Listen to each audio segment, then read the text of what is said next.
Let them talk. Let them guess what makes you so relentless. Let them wonder why you're still standing. But don't you dare shrink.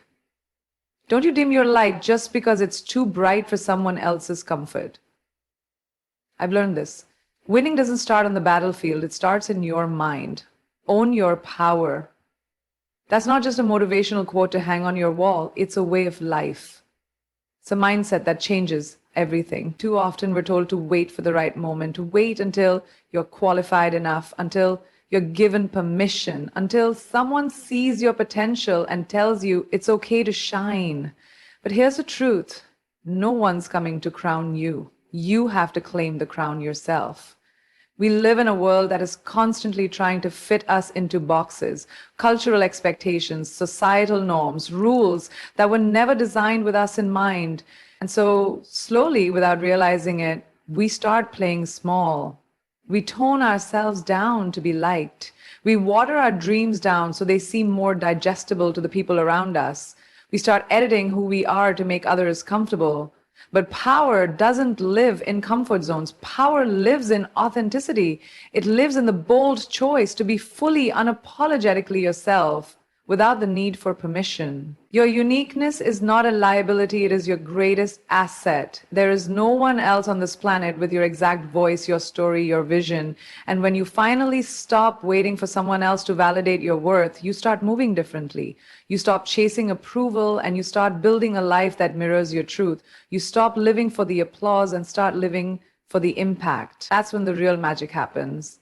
The world will try to convince you that you need to earn your value, that you have to be perfect to be worthy. But your value is not up for debate. You were born worthy, you were born powerful, and the moment you stop asking, am I enough, and start declaring, I am more than enough, everything begins to shift. People will start to treat you the way you treat yourself. So stand tall, speak up, walk into rooms like you belong there because you do.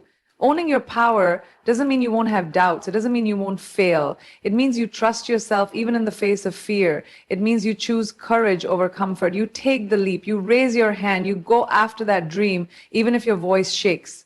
Because you know that your voice matters. You matter. Stop waiting for the title, the recognition, the perfect timing. If the door doesn't open, build your own. If the space doesn't exist, create it. You are not here to fit in. You are here to stand out. You are not here to follow the script. You are here to write your own story. And the world doesn't need another copy of someone else. The world needs you. Loud, bold, and fully expressed. So no more apologizing for your ambition. No more shrinking your light to protect fragile egos. No more playing small just to make others feel big. This is your time, your voice, your dream, your fire. Step into it. Stand in it. Own it. Because when you own your power, you don't just change your life, you give others permission to own theirs too. The fight is part of the glory. That's something most people don't want to hear. They want the victory without the battle, the success without the sacrifice. But you can't have the crown without the climb. The struggle isn't a detour on the way to greatness. It is the way. Every scar you carry, every sleepless night, every tear you've wiped away in silence. They are not signs of weakness. They are proof that you're in the arena, that you're showing up for your life, even when it's hard. There's something powerful that happens when you stop resisting the pain and start respecting it, when you realize that every time you've been broken, you've also been rebuilt, stronger, sharper, wiser. The fight doesn't break the real ones. It refines them. It shakes you. It tests you. It takes you to your limits. But that's exactly where greatness lives, at the edge, where most people quit, where most people say, this is too much. That's where the winners are born. We've been conditioned to believe that pain is a problem, that struggle is a sign you're doing something wrong. But look at anyone who's ever achieved something remarkable. They've all been through hell. They've all been counted out, laughed at, overlooked, underestimated, and still they rose. Not in spite of the struggle, but because of it. The climb gave them something the shortcut never could: resilience, depth, and a fire that can't be taught. There's a beauty in the chaos of becoming, a raw, unfiltered truth that only reveals itself when you're pushed past your comfort zone. The days when it feels like nothing's working, when you're giving everything and getting nothing, those are the days that are shaping you. You're being stretched, not punished. You're being trained for something bigger than the moment you're in. You will get bruised, you will fall. You will have moments when you wonder if it's worth it. But if you can stay in the fight, if you can keep showing up even when everything in you wants to quit, you'll find out just how powerful you really are. The ones who win are not the ones who had it easy. They're the ones who didn't let the hard moments define them, who didn't let the pain write their story. They're the ones who walked through fire and came out gold. The truth is, pain is a language. It speaks of growth, of transformation. And struggle, it's not a sign you're failing. It's a sign you're evolving. It's part of the process, not the punishment. And the scars, they're medals of honor. They say, I didn't just survive, I conquered.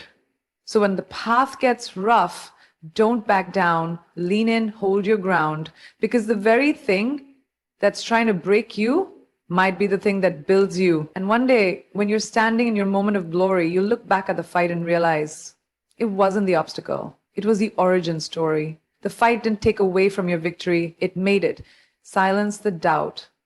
That's not just a whisper of encouragement. It's a command to protect your purpose.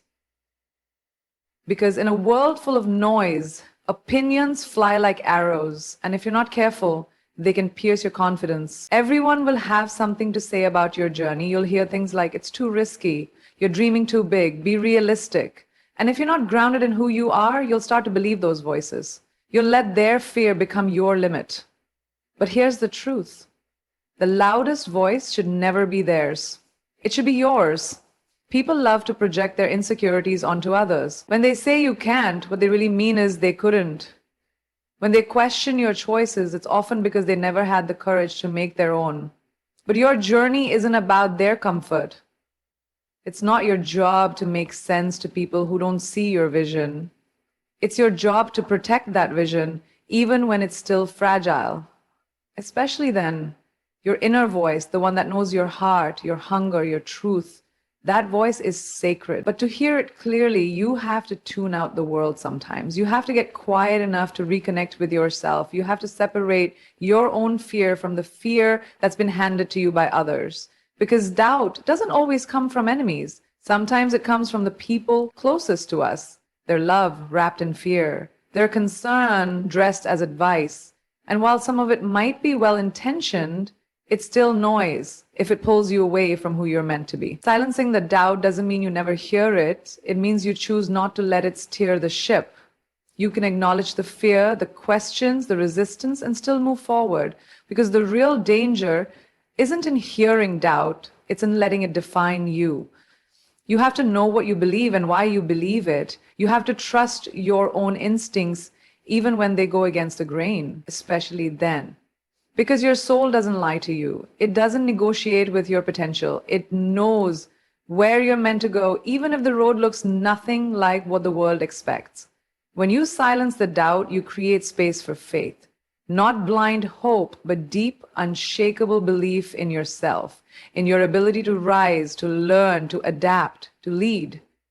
And that belief becomes your shield. It keeps you focused when distractions try to pull you off course. It keeps you strong when the critics get loud. It reminds you who you are when the world tries to forget. So let them talk, let them question, let them doubt.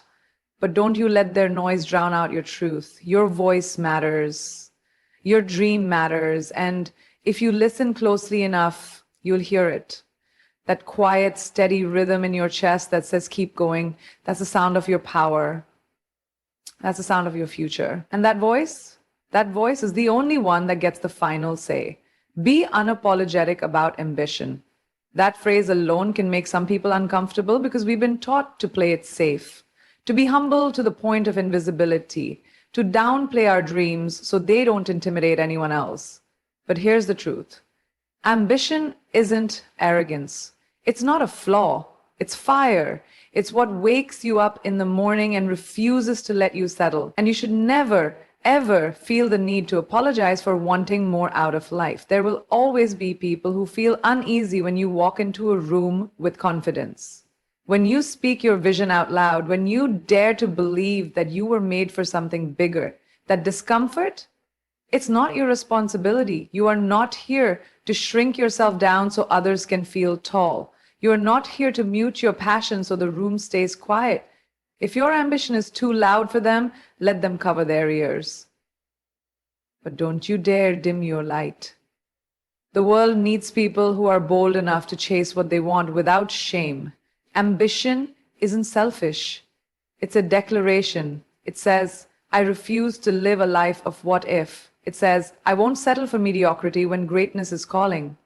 People may try to tell you to slow down, to not get ahead of yourself. But here's the thing. They don't get to define your pace. They don't get to put boundaries on your dream. You set the tone, you set the speed, you decide how far you go. And yes, ambition will separate you. It will cost you comfort. It might cost you some relationships, some approval, some temporary peace. But what it gives you is far more valuable. Growth, fulfillment, purpose. You were not put on this earth to be small. You were born with gifts, ideas, visions that are uniquely yours. Hiding them serves no one. Living beneath your potential doesn't make the world better, it makes it dimmer. When you're unapologetic about ambition, you start attracting what's meant for you, opportunities, people, energy. They all begin to align because clarity is magnetic. And people can feel when someone is moving with intention, with hunger, with certainty. That kind of energy shifts rooms. That kind of energy builds legacies. You don't need to explain your dream to everyone. Some people won't understand it, and that's okay. It's not for them, it's for you. Your job is not to convince others of your worth. It's to live in it, walk in it, own it. Let them talk, let them question, let them roll their eyes. You keep building, you keep climbing. Because at the end of the day, it's not about being liked. It's about being aligned. So say it out loud. Say it with your chest. Say it without flinching. I want more. I deserve more. I'm going after more. That's not arrogance. That's ownership. And you owe it to yourself to chase the life that sets your soul on fire, even if it makes others uncomfortable, especially if it does. Redefine failure. That's where everything changes. Most people treat failure like a full stop, like the end of the story. But failure is never final unless you decide to quit. It's not your enemy, it's your personal trainer. It's the force that shows up to push you, to break the parts of you that don't serve your growth, to stretch your limits until you realize you don't really have any. Failure doesn't mean you're not good enough. It means you're in the game. You're trying. You're learning. You're evolving. The problem isn't failure itself. It's the way we've been conditioned to fear it. We've been taught that falling down is something to be ashamed of, that mistakes make us weak, that setbacks mean we don't have what it takes. But what if we flip the script? What if failure isn't a reflection of inadequacy, but a sign of courage? Because the people who fail are the ones who dare to step out of line. They took risks. They put themselves out there. They were bold enough to say, I want more, and brave enough to go after it. Every time you fail, you're being given feedback. You're being handed a lesson. And if you're paying attention, you'll notice something beautiful happening. You're getting better, stronger, wiser, more prepared. Failure is not just an event, it's a teacher. It's there to build your resilience, sharpen your instincts, and toughen your skin. It doesn't coddle you, it calls you out. It asks, how bad do you really want this? And if your answer is strong enough, failure becomes fuel. Some of the most successful people on the planet failed publicly, painfully, repeatedly, but they didn't let the losses define them. They used them. They studied the pattern, adjusted the approach, and came back swinging. That's what it means to grow. That's what it means to lead.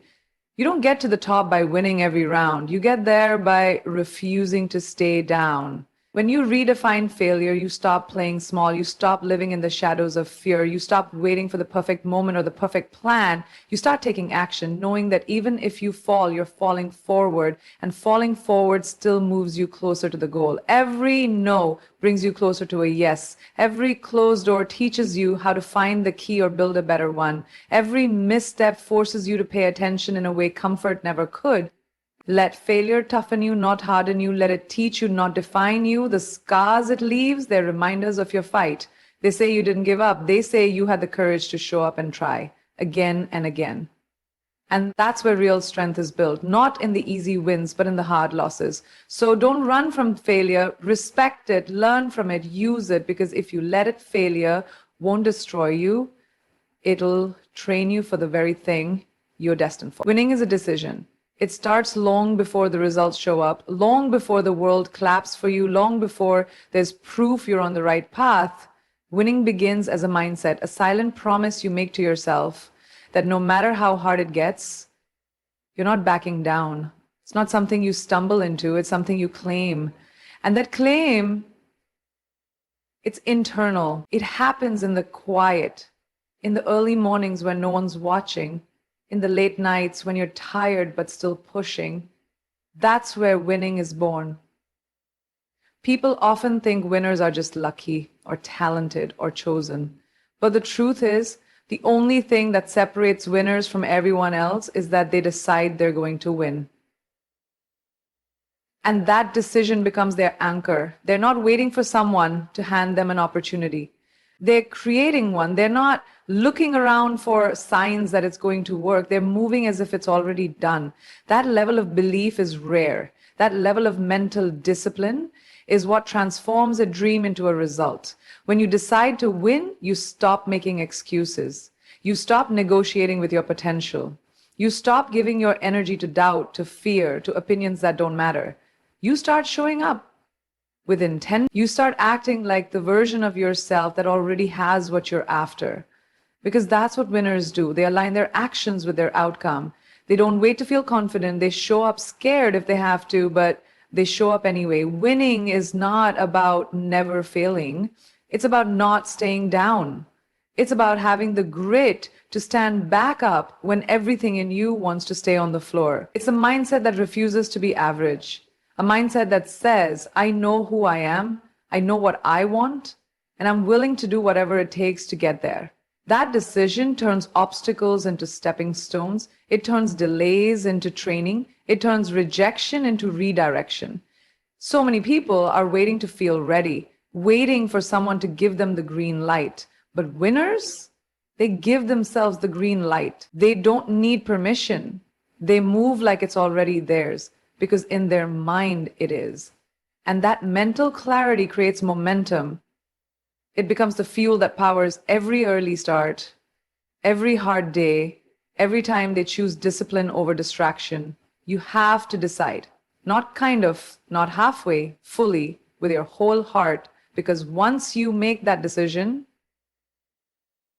the universe starts to respond, opportunities start to appear, the right people find you, the path begins to open, but only after you take the first step. That's the paradox. It doesn't become real until you believe it is. You win in your mind before you ever win in your life. And once that belief is locked in, once that decision is made, the world can't help but catch up. That's the power of deciding to win.